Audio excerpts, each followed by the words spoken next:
Hello friend, स्वागत है आपका अपने चैनल स्टडी ग्रुप में। घटना चक्र पूर्वावलोकन की सीरीज के अंतर्गत आज हम संविधान सभा की प्रमुख समितियों से संबंधित प्रश्न करेंगे। चलिए देखना स्टार्ट करते हैं। हमारा फर्स्ट क्वेश्चन है, निम्नलिखित में से संविधान सभा की संघ संविधान समिति का अध्यक्ष कौन है? तो देखिए, जो संघ संविधान समिति का अध्यक्ष है वो कौन है? तो वो है जवाहरलाल नेहरू, यानी ऑप्शन नंबर सी इसके लिए सही होगा। फिर नेक्स्ट क्वेश्चन है, संविधान सभा की प्रांतीय संविधान समिति का अध्यक्ष कौन था? तो देखिए, जो प्रांतीय समिति के अध्यक्ष थे वो थे सरदार वल्लभ भाई पटेल, यानी ऑप्शन नंबर डी इसके लिए सही होगा। फिर नेक्स्ट क्वेश्चन है, भारतीय संविधान सभा की प्रारूप समिति के अध्यक्ष कौन है? तो देखिए, जब प्रारूप समिति की बात करेंगे तो वो कौन थे? Doctor B R. अम्बेडकर। फिर नेक्स्ट क्वेश्चन है, भारतीय संविधान सभा की प्रारूप समिति के अध्यक्ष कौन थे? तो देखिए, प्रारूप समिति तो कौन थे? बी.आर. अम्बेडकर। ठीक है, तो ऑप्शन नंबर ए इसमें सही है।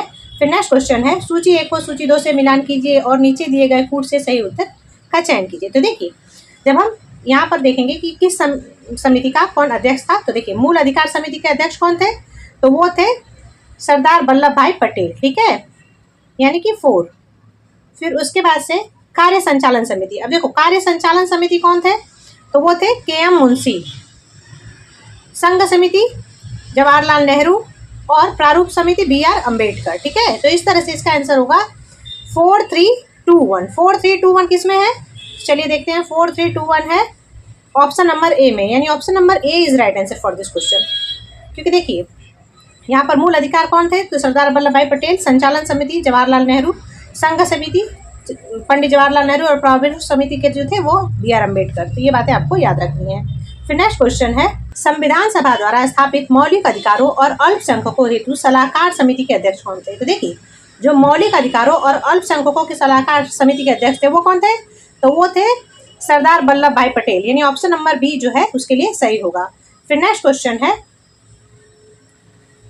Doctor B R. की अध्यक्षता में संविधान सभा की प्रारूप समिति में अन्य कितने सदस्य थे? देखिए, जो प्रारूप समिति थी उसमें कुल 7 मेंबर थे, लेकिन यहाँ पे अम्बेडकर के अलावा पूछा गया है, तो अम्बेडकर के अलावा कितने हो गए?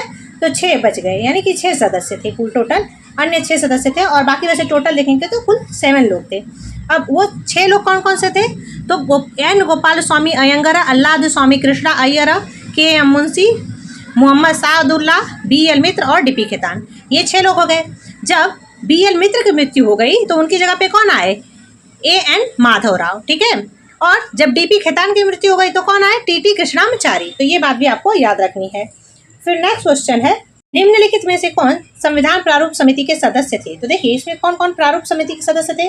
तो एन गोपाल स्वामी तो थे, अल्लादी कृष्णा स्वामी अय्यर भी थे, लेकिन ये 2 लोग नहीं थे। तो 1 और 3 थे। तो 1 और 3 किसमें? ऑप्शन नंबर सी में, यानी option number C is right answer for this question. संविधान पांडुलेखन समिति का निम्न में से कौन सदस्य नहीं था? तो देखिए, जो पांडुलेखन समिति थी, यानी कि जो प्रारूप समिति थी उसका सदस्य कौन नहीं था? तो यहाँ पे मोहम्मद सादुल्लाह थे, के.एम. मुंशी थे, ए.के.एन. अय्यर थे, लेकिन जवाहरलाल नेहरू नहीं थे। तो ऑप्शन नंबर डी इसके लिए सही होगा। फिर नेक्स्ट क्वेश्चन है, संविधान सभा ने डॉक्टर बी.आर. अम्बेडकर की अध्यक्षता में प्रारूप समिति का गठन कब किया था? तो देखिए, जो प्रारूप समिति का गठन हुआ था वो कब हुआ था? तो देश की आज़ादी के 14 दिन बाद, यानी कि 29 अगस्त 1947 को। तो ऑप्शन नंबर डी इसमें सही होगा। फिर नेक्स्ट क्वेश्चन है, संविधान निर्मात्री परिषद की झंडा समिति के अध्यक्ष कौन थे? तो देखिए, जब हम झंडा समिति की बात करते हैं तो वो कौन थे? तो वो थे डॉक्टर राजेंद्र प्रसाद। कौन थे? डॉक्टर राजेंद्र प्रसाद। और डॉक्टर राजेंद्र प्रसाद नियम समिति संचालन समिति के भी अध्यक्ष थे। ठीक है, तो ये बात भी आपको याद रखनी है। फिर नेक्स्ट क्वेश्चन है,